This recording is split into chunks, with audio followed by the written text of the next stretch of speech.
하나님의 말씀은 마가복음 말씀입니다. 10장 13절에서부터 16절 말씀이고요. 설교 제목은 낙타의 신앙, 사자의 신앙, 어린아이의 신앙이 되겠습니다.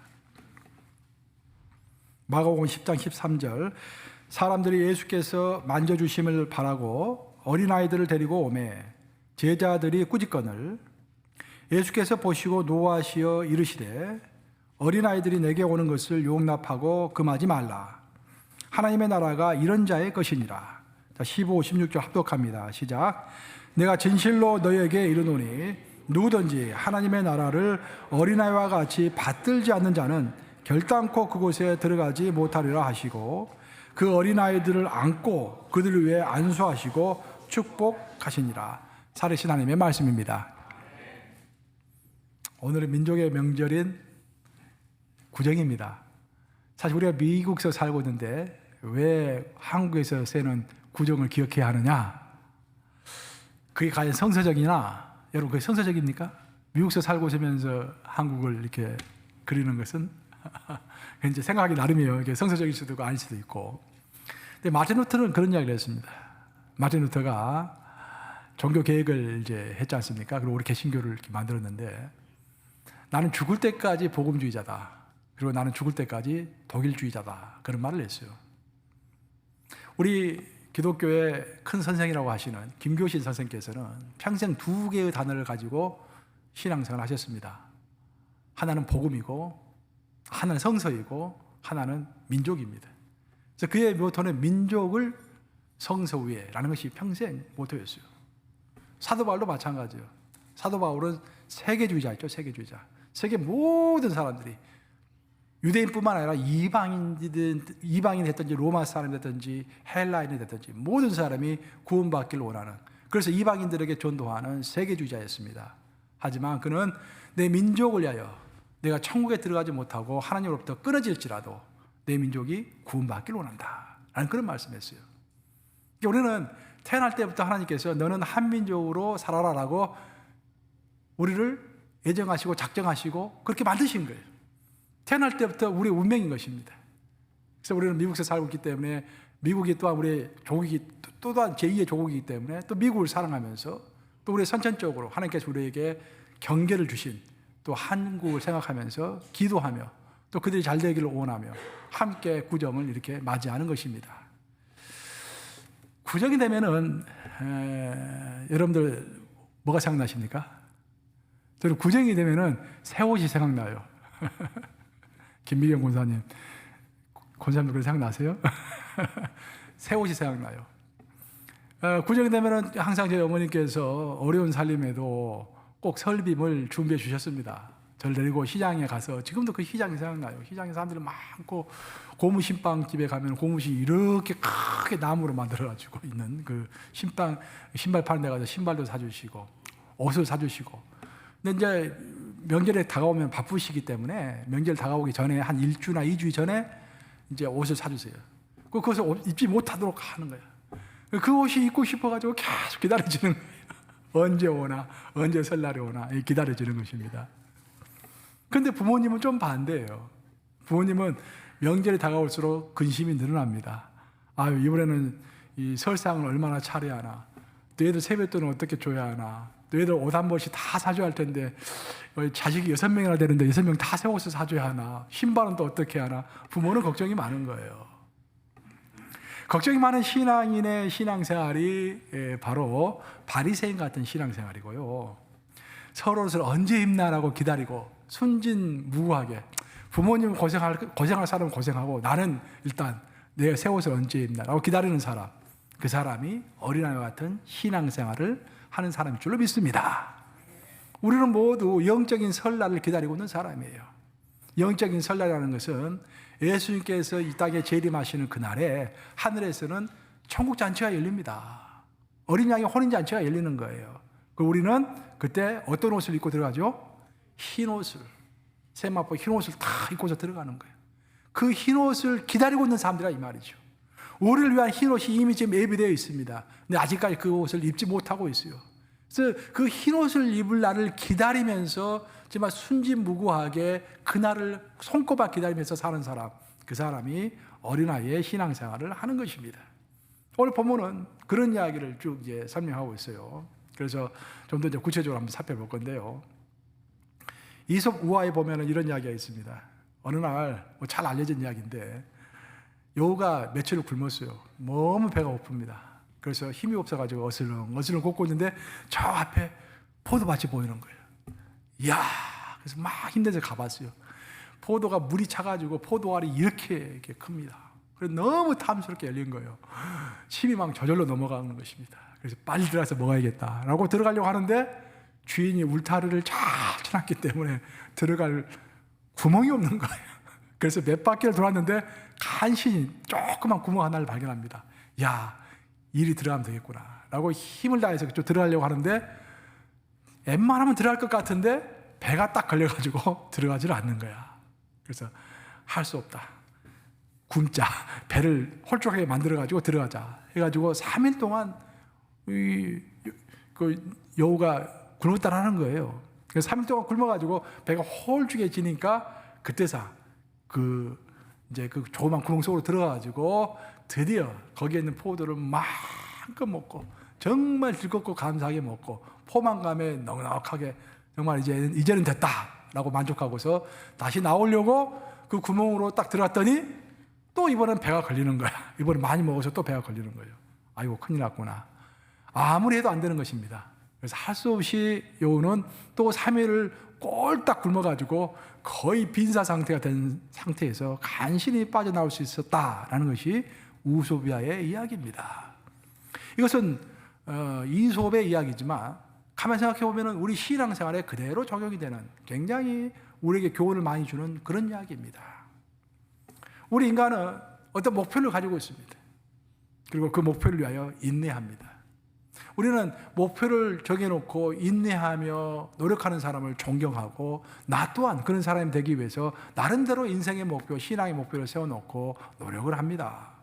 그런데 문제는 많은 경우에 우리가 인내하고 기다리고 성취하기를 원하는 그 목표가 욕망의 포도일 경우가 많다라는 것입니다.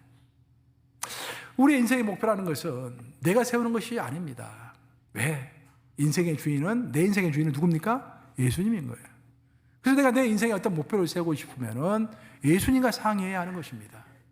종은, 노예는 자기 인생 계획을 자기 마음대로 세워서 자기 마음대로 하는 것이 아닙니다. 항상 주인과 상의해서 자기의 인생 계획을 세워야 하는 것이죠. 근데 우리 모든 사람들은, 모든 사람 아니지만 많은 사람들은 인생 계획을 세울 때 하나님과 상의하지 않습니다. 자기의 주인은 예수님과 상의하지 않고 자기 멋대로 자기 인생 계획을 세우는 거예요. 그리고 열심히 노력을 합니다. 욕망의 포도를 결정하고 그 욕망의 포도를 어떻게 해서든지 따먹고 싶어가지고 집을 한 채에서 두 채로 늘리고 비즈니스를 더 확장을 시키고 직장에서 더 승진을 하고 하는 그런 인생 목표를 세워놓고 정신없이 참고 인내하고 심지어 신앙생활도 잠시 뒤로 밀어놓고 이것을 성취하면 더 열심히 하리라. 그때부터 열심히 하리라 라고 생각하며 신앙생활까지 미루는 경우가 참 많은 것입니다. 하지만 그렇게 애써가지고 포도를 얻었을지라도 나중에 보면은 오히려 그 포도가 그 구멍을 빠져나올 수 없도록 배가 불룩 나오게 했던 것처럼 그 불룩 나온 내 욕망이 내가 성취한 그 욕망의 포도가 내 신앙생활과 내 인생을 방해하는 경우가 너무도 많은 것입니다. 우리가 하나님의 기준을 무시하고 배고픈 여우처럼 정말 욕심과 욕망에 이끌려서 생활을 하면은 많은 것을 성취할 수 있음에도 불구하고 많은 것을 성취했다고 할지라도 결국에는 하나님의 기준을 통과하기 위해서 다시 먹었던 것을 다 뱉어내야 하는 그러한 삶을 살 수도 있는 것입니다. 예수님께서 오늘 우리에게 지적하시는 말씀은 왜 예수님은 우리에게 어린아이와 같은 신앙을 가지라고 하는가? 어린아이와 같은 신앙을 가지지 않으면은요, 나중에는 내가 뭔가 많이 성취한 것 같은데 내가 나이 들어서 다시 그것을 다 뱉어내야만이 신앙을 회복할 수 있는 그런 단계에 이를 수도 있기 때문에 미리 경고하시기 위해서 우리에게 어린아이 같은 신앙을 가지라 말씀하시는 것입니다. 오늘 본문을 보시면 예수님께서 오늘 본문은 이제 마가복음 10장 말씀 아닙니까? 마가복음 10장에는 크게 세 개의 신앙 패턴이 나오고 있습니다. 제일 먼저 나오는 게 바리새인의 신앙 패턴이 나오고 있고, 그 다음에 부자 청년이 나오고 있고, 그 다음 어린아이 신앙이 나오고 있는 것입니다. 사실 어린아이의 신앙은 어떤 것인가라는 것을 이런 것이다, 저런 것이다 이렇게 설명할 수도 있지만, 또 반대로 어린아이의 신앙과 반대되는 신앙을 살펴봄으로 인해서 저렇게 하는 것은 어린아이 신앙이 아니다라고 배울 수도 있는 거예요. 그래서 예수님께서는 이런 것은 어린아이의 신앙생활 아니다라고 가르쳐 주시기 위해서 바리새인의 신앙도 말씀하시고 부자 청년의 신앙도 말씀해 주시는 것입니다. 먼저 부자 청년을 살펴보면 이렇게 이야기가 전개가 되고 있어요. 예수님께서 길을 걸어가시는데 어떤 청년 하나가, 잘생긴 청년 하나가, 또 비단 옷을 입은 청년이 막 예수님 달려옵니다. 예수님께. 선생이시여, 어떻게 하면 내가 영생을 얻을 수 있겠나이까? 예수님이 그 청년을 바라보시고 길을 멈추시고 말씀하시기를, 살인하지 말라, 간음하지 말라, 도둑질하지 말라, 거짓 증거하지 말라, 속여 빼앗지 말라, 그리고 너의 부모에게 공경하라. 그러면 너가 영생을 얻으리라. 이렇게 말씀하시죠. 그때 그 청년이 그 말씀을 듣고, 주여, 나는 이미 어렸을 때부터 계명을 다 지키려고 노력했고 나름대로 지켰습니다 라고 고백을 합니다. 그때 예수님께서 깜짝 놀라시면서 그 청년을 딱 바라보시면서 하시는 말씀이, 너가 정말로 그러냐? 그럼 너에게 한 가지가 남아있느니라. 너가 가지고 있는 그 많은 재산을 다 팔아서 가난한 사람들에게 나누어주고 그 다음에 너는 나를 쫓아라 라고 말씀하세요. 많은 사람들은 이 구절을 들어서 신앙생활을 하려면 내가 있는 재산을 다 팔아서 하나님께 드려야 하나 라는 생각을 하기가 쉽습니다. 하지만 성경을 읽어보면 예수님은 모든 제자에게 있는 것을 다 팔라는 말씀을 하지 않으셨습니다. 이 부자 청년에게만 너가 가지고 있는 것을 다 팔아서 가난한 사람들에게 나누어 주고 그 다음 나를 쫓으라라고 말씀하시는 거예요. 그 왜 이 부자 청년에게만 이 말씀하셨을까요? 그것은 이 부자 청년에게 있어서 돈은 신앙생활의 큰 걸림돌이었기 때문입니다. 신앙생활에서는요, 우선순위가 명확히 합니다, 여러분. 우선순위가 명확하지 않으면요, 항상 갈등이에요. 항상 갈등. 이걸 해야 하나 말아야 하나, 해야 하나 말아야 하나. 신앙생활에서 우선순위는요, 당연히 예수님이십니다. 아십니까? 예수님이 우선순위인 거예요. 그 예수님의 몸된 교회가 우선순위인 거예요, 이게. 근데 그것이 확실하지 않으면 항상 혼동이 되고 항상 망설여지는 거예요. 내가 예배를 먼저 가야 하나, 오늘 다른 일을 해야 하나, 그렇죠? 내가 예수님을 섬기는 일을 먼저 해야 하나, 아니면 내 일을 먼저 해야 하나. 이 청년에게 있어서 우선순위는 돈이었습니다. 그렇지만 이 청년은 자기가 돈이 우선순위가 되면 안 된다라는 사실도 이미 알고 있었어요. 그래서 항상 갈등인 것입니다. 하나님을 더 섬길 것인지, 우선적으로 섬길 것인지, 내 돈을 우선적으로 섬길 것인지. 예수님은 그것을 정확하게 알고 계시던 거예요. 그래서 이 청년에게 너가 우선순위를 정확히 하라 라고 말씀해 주시는 거예요.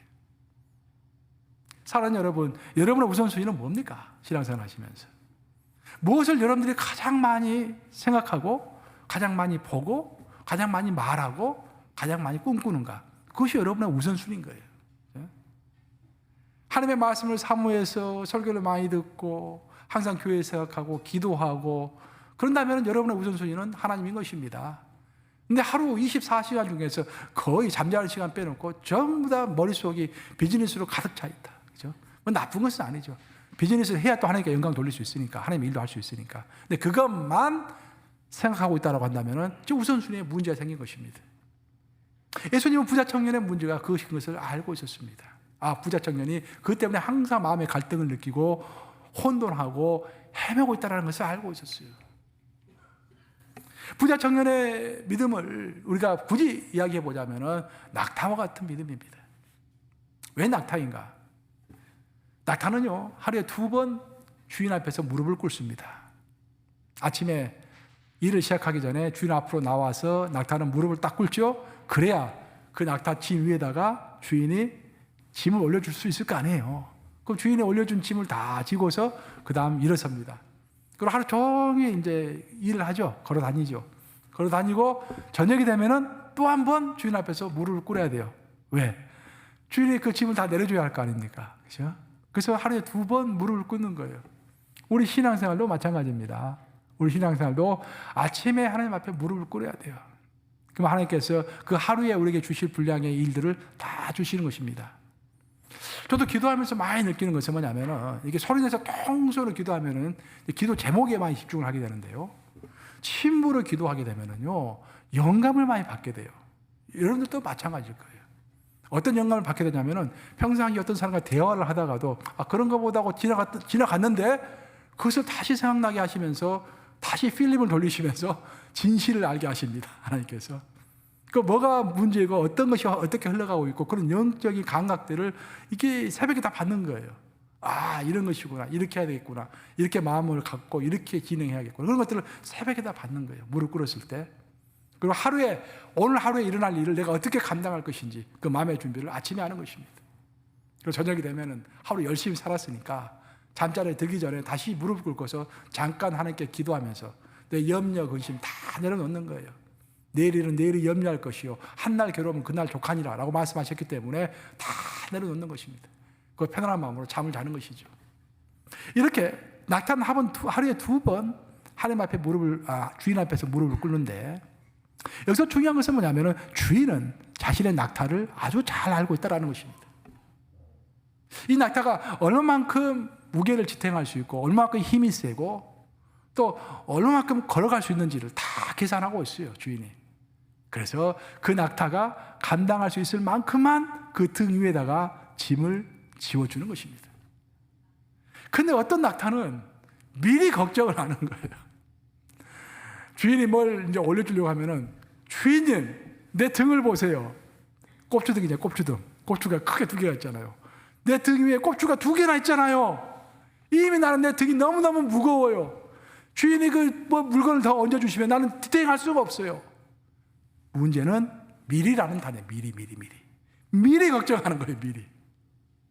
그래서 나는 아무것도 받지 않을래요 하고 무릎을 꿇지 않는 낙타가 있다는 거예요.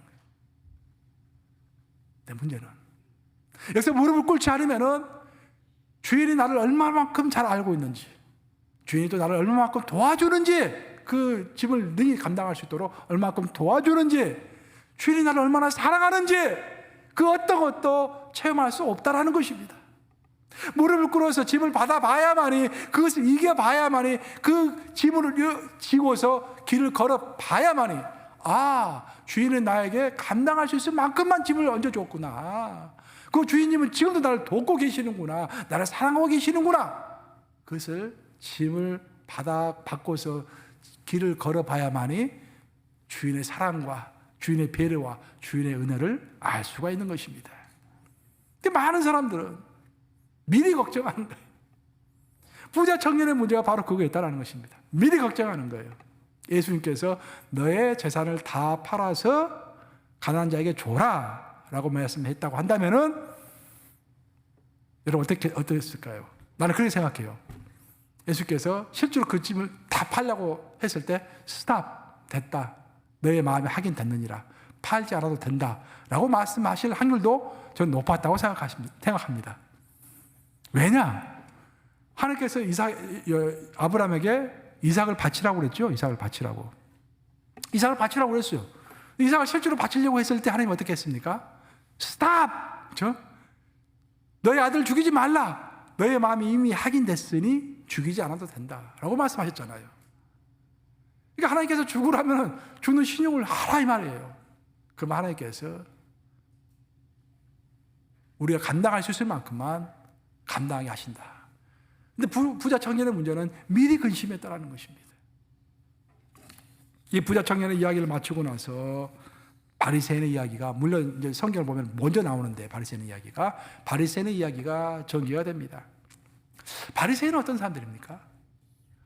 하나님께 헌신된 사람들입니다. 오늘날 우리가 바리새인 하면 굉장히 저질적인 그런 신앙으로 많이 생각을 하는데요, 전혀 그게 아닙니다, 여러분들.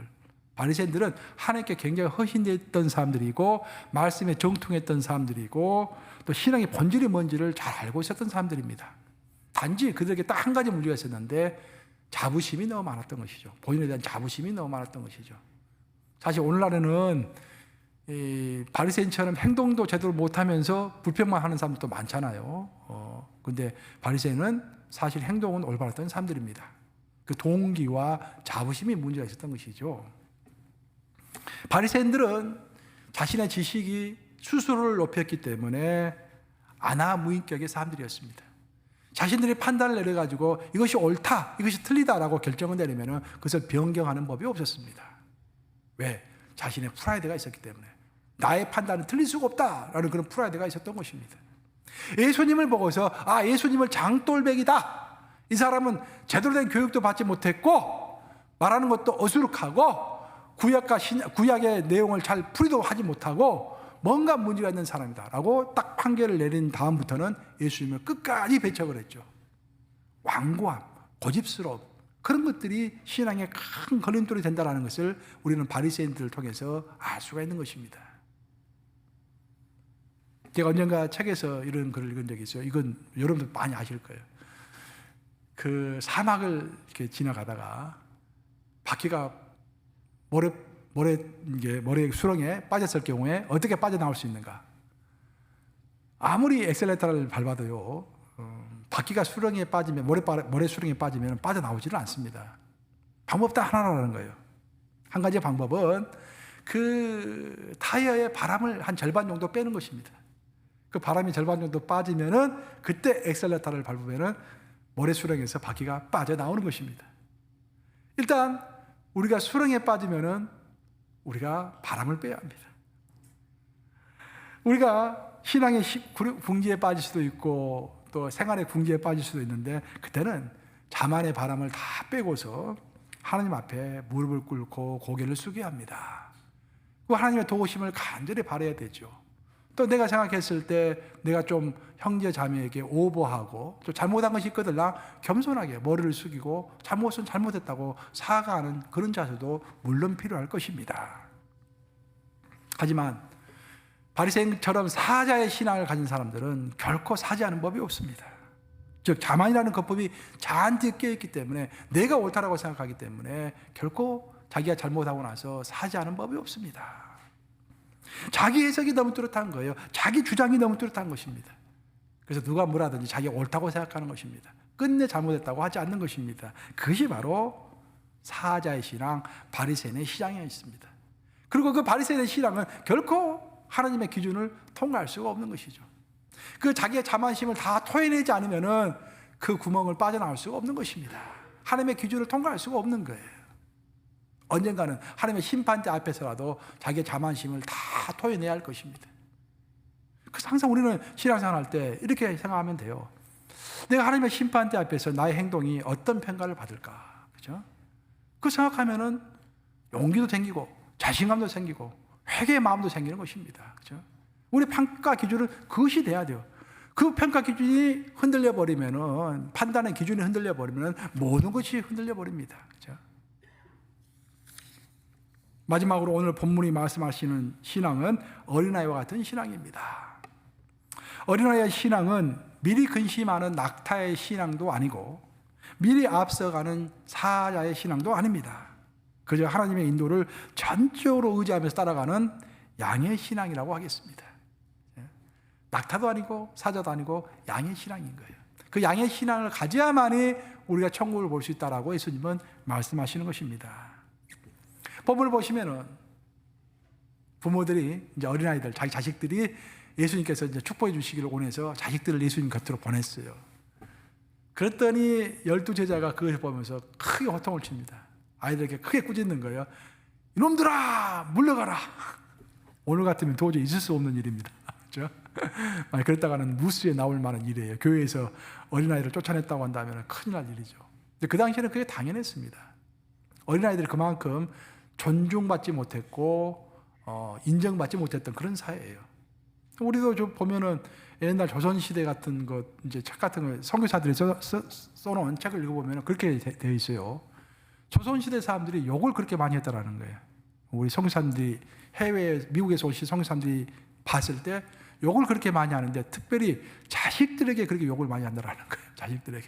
죽을 놈, 망할 놈, 뭐 별의별 욕을 다 한다라는 거예요, 이게. 선교사님들이 깜짝 놀란 거예요. 근데 그 당시 예수님이 살았던 당시에도 마찬가지입니다. 인권이라는 것이 없었어요. 어린아이의 인권이라는 것이 없었습니다. 그런 상태에서 12 제자가 이제 그 아이들을 꾸짖는 모습을 보고서 예수님께서 하신 말씀이 오늘 본문 말씀이죠. 마가복음 10장 15절 말씀인데 한번 같이 읽어보겠습니다. 시작. 내가 진실로 너에게 이르노니 누구든지 하나님의 나라를 어린아이와 같이 받들지 않는 자는 결단코 그곳에 들어가지 못하리라 하시고, 여기서는 강조법이 2번 나옵니다. 진실로라는 말이 나오고 두 번째 결단코라는 말이 나옵니다. 예수님께서 말씀하실 때 진실로라고 하면은 이 말은 중요하다라는 말씀이에요. 또 어떨 때 예수님이 내가 진실로 너에게 말하노니 라는 또 구절도 있죠. 더 중요하다는 말이에요. 내가 진실로 말하노니 하면은 더 중요하다는 말인데, 예수님께서는 진실이라는 말을 3번 반복한 적은 없습니다. 2번까지만 반복한 적이 있어요. 내가 진실로 너에게 이르노니. 여기서는 내가 진실로 너에게 이르노니 한 번 반복하고 있습니다. 그만큼 중요하다 그런 말이에요. 근데 더 중요한 것은 3번째 줄에 보시면은 결단코 그곳에 들어가지 못하리라. 어린아이와 같이 이렇게 받들지 아니하면은 너희는 하나님의 나라에 들어갈 수 없다라는 그런 놀라운 이야기를 하고 있는 것입니다. 여기서 어린아이와 같이 받들지 아니하면은, 그 말은 하나님의 나라를 순전하게 받지 아니하면은 그런 뜻이에요. 또 마태복음을 보시면은 비슷한 이야기가 나오는데, 마태복음 18장 3절 한번 보겠습니다. 마태복음 18장 3절 한번 띄워보세요. 자, 마태복음 18장 3절이 마가복음이 아니라 마태복음입니다. 이게 마태복음 18장 3절 보시면은 한번 같이 읽어볼까요? 시작. 이르시되 진실로 너에게 이르노니 너희가 돌이켜 어린아이들과 같이 되지 아니하면 결단코 천국에 들어가지 못하리라. 여기서 너희가 어린아이와 같이 되지 아니하면, 영어 성경으로 뭐라고 되어 있습니까? Unless you change 라고 되어 있어요. 너희가 어린아이처럼 변하지 아니하면, change 되지 아니하면 결단코 천국에 들어갈 수 없다. 이건 굉장히 심각한 말입니다.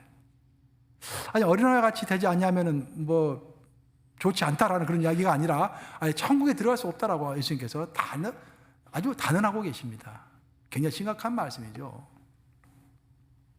물론 이 구절을 보면, 마태복음을 보면은 이제 어떤 배경이냐면은 제자들이 서로 내가 높다, 아니면 너는 낮다, 서로 누가 높은가라고 다투고 있을 때 예수님께서 어린아이처럼 겸손하지 않냐면은, 어린아이처럼 자기를 스스로 낮추지 않냐면은 천국에 들어갈 수 없다라는 말씀을 하시는 거예요.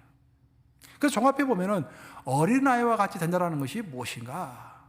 자, 처음에 이 설교를 시작하기 할 때 구정을 빗대서 천국 잔치를 순전하게 기다리는 사람, 설날을 순전하게 기다리는 마음, 또 자기를 스스로 낮추는 겸손한 마음, 더 중요하게는 예수님을 순전하게 바라보는, 오직 순전하게 바라보는 그 순전한 마음, 그런 것이 없이는 너희가 천국에 들어갈 수 없다라고 말씀하시는 것입니다.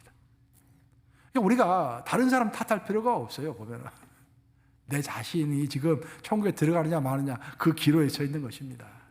내 자신이 정말 하나님을 순전하게 하나님만 바라보고 있느냐, 나무 걱정할 필요가 없습니다. 여러분, 일단 여러분 걱정하세요. 여러분, 내 스스로가 정말 신앙생활 제대로 하고 있는가, 하나님을 온전히 바라본다라는 것이 무엇일까? 물론 알 것 같으면서도 잘 이해가 안 됩니다. 성경 읽어보면 이런 구절이 나와요.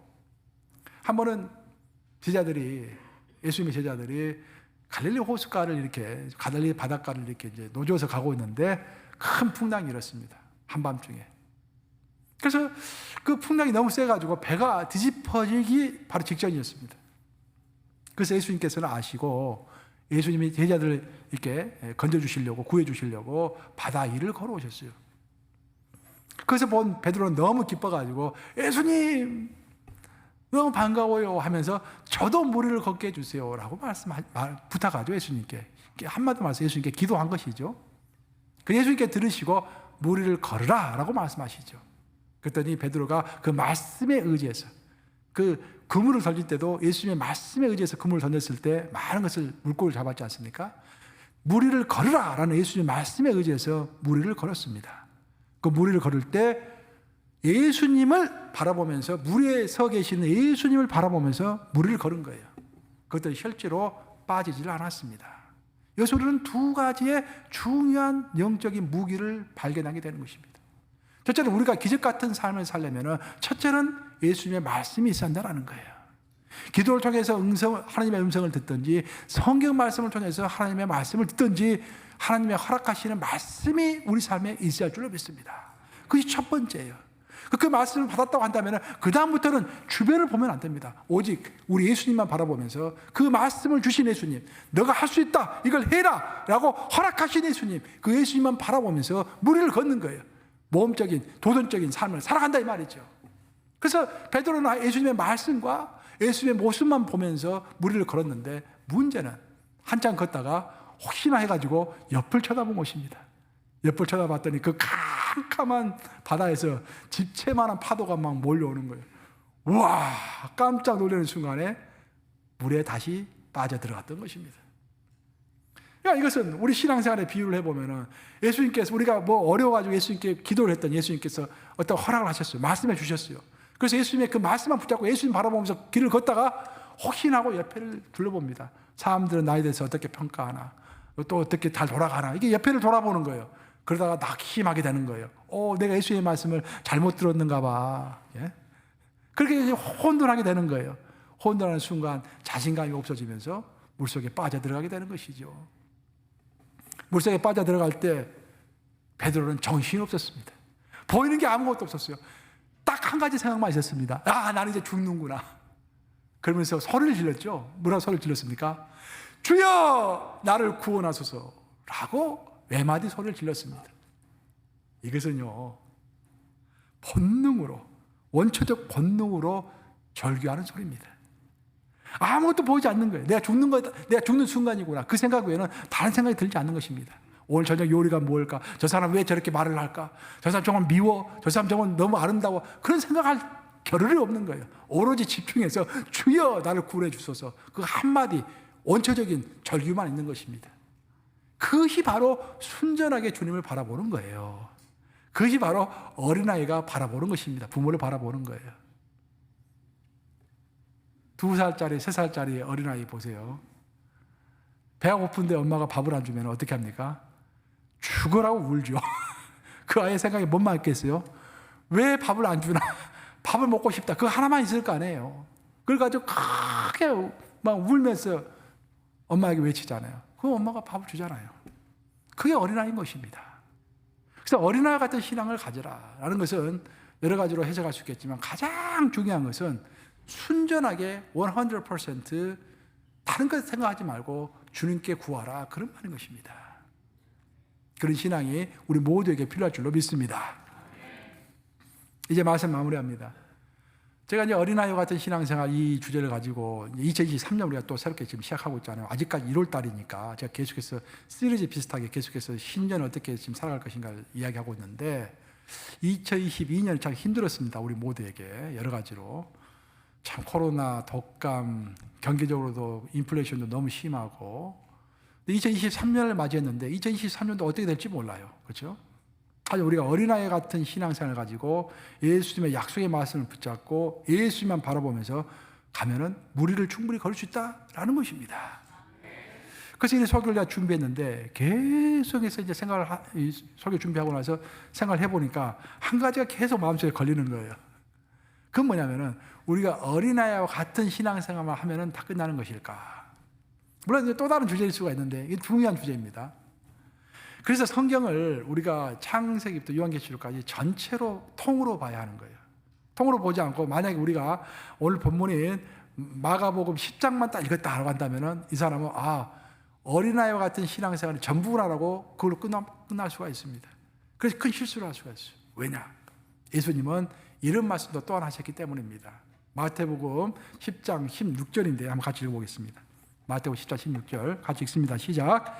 보라, 내가 너희를 보냄이 양을 이리 가운데로 보낸과 같도다. 그러므로 너희는 뱀같이 지혜롭고 비둘기같이 순결하라. 굉장히 중요한 말씀이세요. 비둘기같이 순결하라는 것은 쉽게 얘기하면 어린아이처럼 행동하라, 그런 말이에요. 오늘 내가 설교한 내용입니다. 어린아이처럼 순전하게 비둘기처럼 그렇게 행동하라는 거예요. 하지만 그 사람은 동시에 항상 뱀처럼 지혜로워야 한다. 뱀처럼 분별력을 가지고 있어야 한다. 이 두 가지가 균형을 이루어야 한다. 왜? 세상이 악하기 때문이다 라는 그런 이야기를 하는 것입니다. 그래서 우리가 만약에 비둘기같이 순전한 신앙만 가지고 있고 뱀 같은 지혜로움과 뱀 같은 어떤 분별력이 없으면요, 이 사람이 자칫 잘못하면은 하나님의 나라를 힘들게 할 수가 있습니다. 교회를 가장 힘들게 할 수가 있어요. 또 자신의 가정, 자신의 옆에 주위 사람들을 굉장히 힘들게 할 수가 있는 것입니다.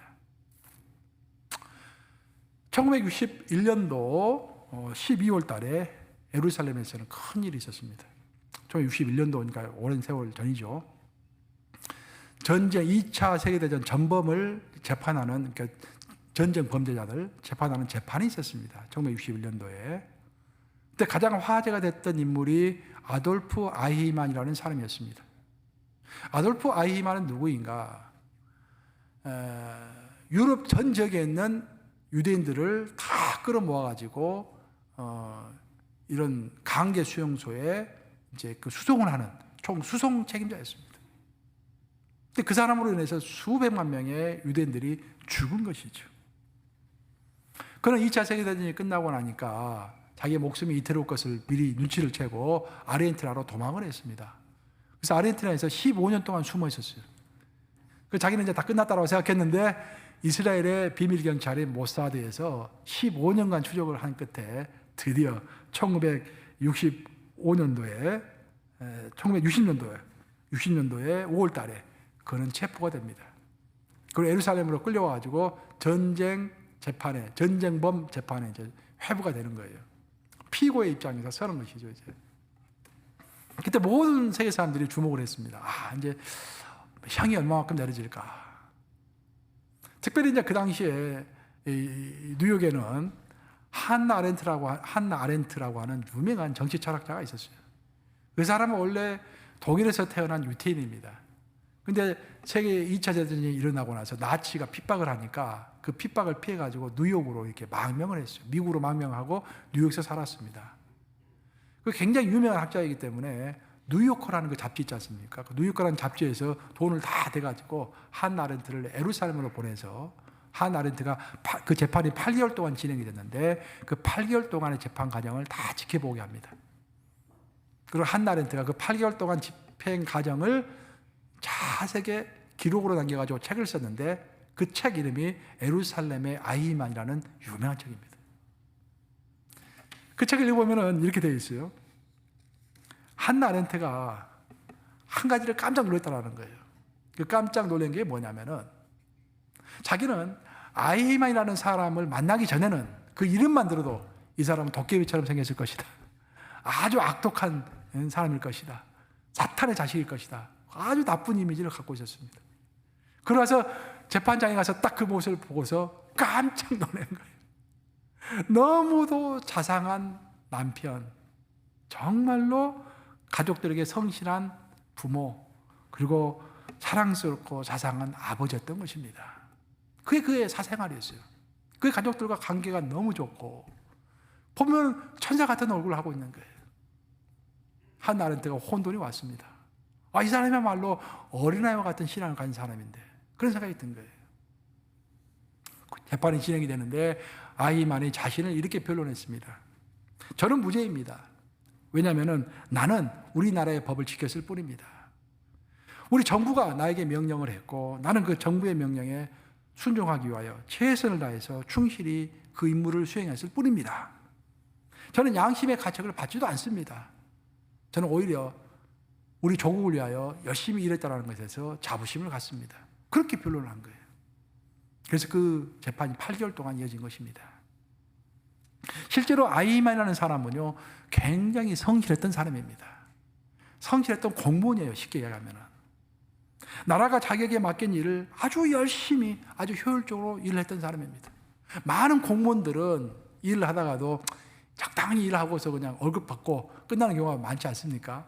물론 우리 전승희 집사님 갑자기 생각나네. 전승희 권사님 이야기하는 거 아닙니다. 공무원들이 그렇게 일을 하기가 쉬워요. 근데 이 사람은 자기 내 일처럼 자기 나라 일을 열심히 한 거예요. 최선을 다해서 일을 한 거예요. 그들 유태인들을 효율적으로 이렇게 수송하기 위해서 그 기차 스케줄표도 다 효율적으로 정비하고 유대인 한 명 한 명에게 코드를 부여해가지고 관리도 하고 최선을 다해서 조국을 위해서 성실하게 일을 한 것입니다. 즉 아히만은 어린아이와 같이 순전하고 온전히 집중해서 정부의 명령을 따랐습니다. 하지만 그는 결국 유죄 판결을 받았죠. 왜 유죄 판결을 받았는가? 한나 아렌트는 이렇게 적고 있습니다. 아히만의 최고의 문제는 그의 사유불능성이다. 사유라는 것은 생각하는 것이죠. 불능이라는 것은 생각할 수 없다라는 것입니다. 생각이 없이 사는 사람이다, 그런 말이에요. 쉽게 얘기하면 분별력이 없다라는 그런 말입니다. 어린아이와 같이 순전하게 순종하고 하는 일은 잘했지만 이것이 과연 하나님의 나라에 합당한 것인지, 과연 이 명령이 인도적인 명령인지 선한 것인지 그것을 분별할 수 있는 뱀과 같은 지혜가 없었던 것입니다. 바로 여기에 문제가 있습니다, 여러분. 예수님은 바로 그래서 어린아이가 갖는 비둘기 같은 순결함은 항상 뱀과 같은 지혜와 균형을 이루어야 한다라고 말씀하시는 것입니다. 제가 목회를 하다 보면은 어떤 분들은 스스로 나는 어린아이와 같은 순전한 신앙을 가졌습니다라고 고백하시는 분들이 있어요. 그런 분일수록 간증이 많습니다. 이렇게 하나님 나를 축복해 주셨어요. 이렇게 일하니까 하나님께 나를 복을 주셨습니다. 이렇게 많이 간증을 해요. 그 본인은 순전하다고 믿는 거예요. 그 본인의 행동은 옳다라고 항상 믿는 것입니다. 그 바리새인 같은 신앙이고 그게 다른 사람의 이야기는 들어오질 않는 것입니다. 나만 옳은 것이죠. 그러면서 하나님의 나라를 어렵게도 할 수가 있는 것입니다. 결론을 맺으면은 우리는 어린아이와 같은 신앙을 가져야 합니다. 순전하게 하나님의 나라를 위하여 나를 희생해서라도 하나님의 나라를 세우는 정말 온전히 하나님의 잔치를 기다리는 그런 순전한 마음을 가지고 신앙생활을 해야 합니다. 하지만 그런 어린아이와 같은 신앙이 뱀과 같은 분별력과 지혜를 갖지 않으면 오히려 우리가 바리새인과 같은 신앙으로 전략할 수도 있는 것입니다. 이 말씀 명심하시면서 2023년에는 첫째는 어린아이와 같은 순전한 믿음을 갖도록 노력할 것이며 둘째는 그 어린아이와 같은 순전한 믿음이 잘 발휘가 될 수 있도록 뱀과 같은 지혜, 뱀과 같은 분별력을 갖는 여러분 되시기를 우리 주님의 이름으로 축원합니다. 기도하셨습니다. 좋으신 아버지 감사합니다. 2023년에는 더욱더 순전하게 하소서.